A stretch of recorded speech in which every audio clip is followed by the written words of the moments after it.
For today's lesson, we are going to be talking about piecewise functions. Now, piecewise functions are functions that are made up of more than one function, and you can define it using equations of multiple functions. So typically when you write out a piecewise function, you would say that the function is equal to this when x goes from here to here, it's equal to this when x goes from here to here, and so on. So you would define it differently for different parts of the graph, and you would have separate functions or separate rules or equations for each portion or for each piece of the function. Now, piecewise functions are discontinuous at any points where there are jumps or gaps or holes. Now, piecewise functions don't always have to be discontinuous, but they can be, and those points are where we have jumps or gaps or holes. Here are two examples. So in this first one here, we can see pretty clearly that there are three pieces to this graph, and we can also see how there are jumps, one at 1 and another at 2. Here's another example of a piecewise function that's discontinuous, where there is a hole. So at x equals 2, we have a hole in that function. Okay, so we're going to work through this example and talk about different pieces of this function. We're also going to be working to make this, at the very end, we're going to work to make this a continuous function using the different pieces. So here it says, use the graph of the piecewise function h of t and the table to answer the following questions. The point 3, 5 is not the vertex of the parabola, but the point 5, 6 is the vertex of a parabola. So that last point there is that we have two pieces that are each part of a parabola, but 3, 5 is not the vertex of that piece, but 5, 6 is the vertex of that piece. All right, so number 1, what is the value of t where h of t is equal to 4? So here it's really just a matter of reading the graph. So we have t on our x-axis and h of t on our y-axis. So when y equals 4, what is the value of t? Well, there are multiple places where h of t is equal to 4, right? When t equals 2 and when t equals 7. Now, this doesn't occur at t equals 3 because at t equals 3, the value of the function is actually 5, right? The 4 there is really a hole, so there's no value of the function at 3, 4. So those are the two places where h of t is equal to 4. Now for this problem, you could also take a look at the table, and the table does give you those two places. At t equals 2, h of t is equal to 4. At t equals 7, h of t is equal to 4. Now the table is not comprehensive, and what I mean by that is that it doesn't cover every single point that's on the graph. So it's better to look at the graph, but it's good to use the table to check your answer. Number 2, what is the value of h of 3? So in other words, when t equals 3, what is the value of h? So when t equals 3, the value of h is equal to 5. Now you can see that in the table over here. You can also see this up in the graph. And although you have a hole at 3, 4, you know that there's an actual point at 3, 5. Number 3, what is the coordinate where h of t has an absolute maximum value? Now when we say an absolute maximum value, we really just mean what's the largest number that h of t can equal. So the largest value h of t can take on looks like is going to be up here at this point, and that's a value of 6. So the coordinates for that point are 5, 6. Next, on what intervals is h of t increasing and decreasing? All right, where is it increasing? So increasing is as you move from left to right, the graph goes up. Well, it seems to be increasing from 1 all the way up to 5 and nowhere else. So it's increasing from 1 to 5. And now where is it decreasing? So decreasing means as you move from left to right, the graph is going down. It looks like from here to here, that's one section where it's decreasing. And then from here to here, that's another section where it's decreasing. So that would be from -7 all the way to 1. And then from 5 all the way to 9. And we'll put a union symbol in between. Next, what is the domain? Now the domain of the function is what are all the possible values of t? Well, from here all the way to here, that looks like it goes from -7 all the way to 9. You want to double check and make sure that there are no breaks in the graph. There are jumps, but there are no breaks in this particular case. What I mean by breaks is that there's a specific portion between certain places where there are no values of t for that function. In this case, that's not the case. When t equals 1, there's a clear value. When t equals 3, there's a clear value. So the domain here goes from -7 all the way to 9, and we include those values. So put those in square brackets. What is the range? The range are your y values. So now you're looking along the y-axis. So h of t can be as small as, looks like -2, and as large as 6. And just make sure you go through and see whether or not there are any y values that are not covered in this range by the graph. Not in this case, so we would say the range is -2 to 6 inclusive.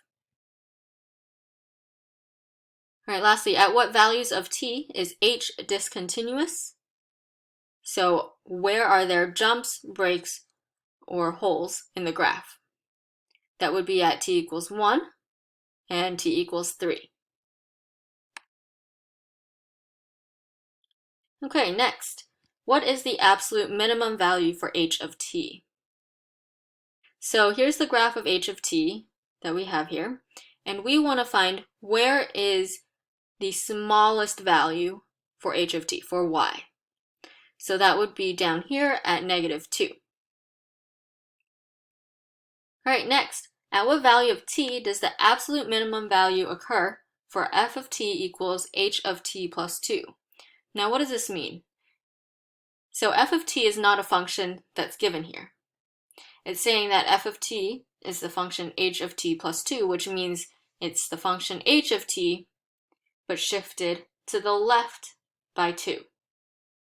So in other words, if we were to take that absolute minimum on h of t, that means f of t would have an absolute minimum shifted 2 places to the left. It would be at a point right here.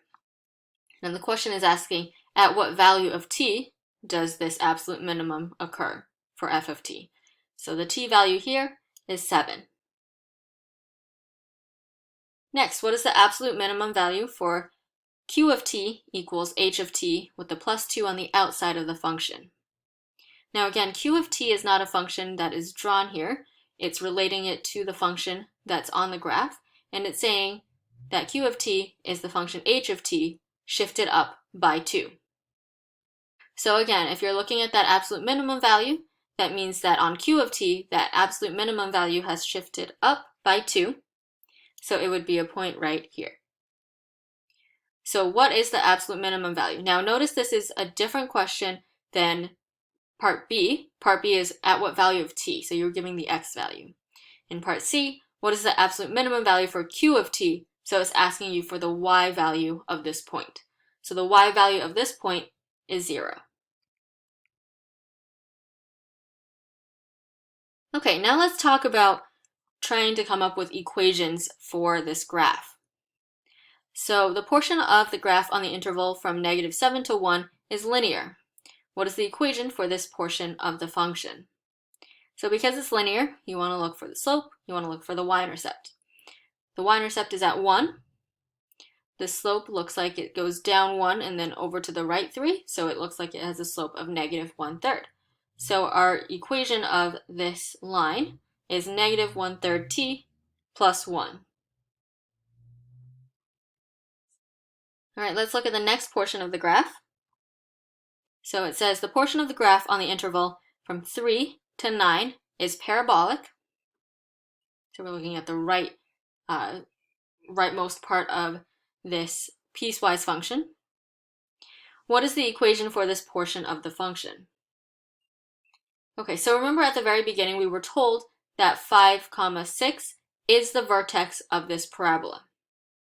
Now remembering the equation, the general equation for a parabola, we can plug in 5, 6 for h, k. So this would end up being h of t equals a times t minus 5 squared plus 6. Now we still need to solve for a. How do we solve for a? Well, we need to plug in any other value that we know is on this parabola. So, for example, we can use 7, 4 because 7, 4 was given to us on the table. And so we can plug that in, and now we can solve for a. So 7 minus 5 squared, subtract the 6, divide by 4, and we get a is equal to negative 1/2. So our equation is going to be h of t, or y, equals negative 1/2 t minus 5 squared plus 6. Okay, now part C says the equation of the graph on the interval from 1 to 3 is y equals negative 1/2 t squared plus 7/2 t minus 1. Okay, so that's given to you. Now combine the equations to form one piecewise rule for h of t. So we're going to use exactly what we just found, but we also have to include where those functions are defined. So the negative 1/3 t plus 1 is defined from negative 7 to 1. So negative 7 less than or equal to t, less than or equal to 1. And then we were told that middle section is the negative 1/2 t squared plus 7/2 t minus 1, and that's true from 1 to 3. We include 3, but do not include 1. So 1 less than t, less than or equal to 3. And then the last one, which is the one we just found in part B, negative 1/2 t minus 5 squared plus 6, this is defined from 3 to 9, not including 3, but including 9. So this is 3 less than t, less than or equal to 9. All right, number 8. On what interval is h of t less than 0? So in other words, where is this function below the t-axis or the x-axis? Well, you can see it somewhere between 8 and 9, but we need to know exactly where. So the way we're going to figure out exactly where it's less than 0 is we are going to have to figure out what is the root of this parabola. In other words, what are the x-intercepts of this parabola? So in order to figure out the x-intercepts, that's where y equals 0. So we take the function that we found in part B of number 7, and we write it out, and we substitute the 0 in for y. And now we can go ahead and solve for x. So subtract the 12, divide by negative 1, take the square root of both sides, that ends up being plus or minus 2 root 3, add 5, so we have x is equal to 5 plus or minus 2 root 3. Now we have two answers for x because for this parabola, we have two x-intercepts. However, because this parabola is not defined for all x values, right, we started at 3 and went up to 9. So we want to know which of those two values, 5 plus 2 root 3 or 5 minus 2 root 3, is actually the one that we're looking for. So we know if we were to extend this parabola, we'd have one on the other side. So we want the value of x that's larger, and so the value of x that's larger is 5 plus 2 root 3. So now that we know that that specific point where this parabola crosses the x-axis is at 5 plus 2 root 3, we want to answer the question. On what interval is h of t less than 0? It starts at 5 plus 2 root 3, but not including that because right at it, it's going to equal 0, not be less than 0. So from 5 plus 2 root 3 all the way up to 9. All right, number 9.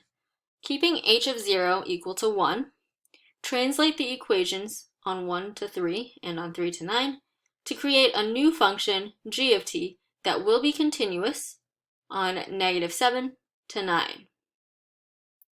So what this is saying is, by saying keep h of 0 equal to 1, that means don't change that first line.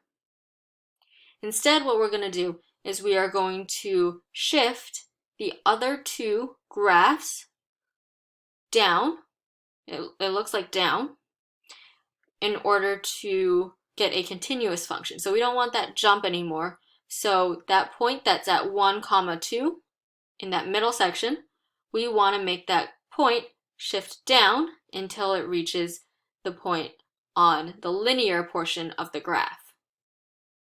So we're going to keep this part here. We're not going to change that. But now we need to figure out how to translate the second portion, the middle portion. So first, we need to figure out where exactly is this point at t equals 1 from that first portion. So in other words, what's the y value when t equals 1 here? So what we can do is we can take the first portion of the graph and we can plug in t equals 1 to solve for y. And that gives us y equals 2/3. So the point here is 1, 2/3. So the graph that I need, instead of being up here, needs to shift down.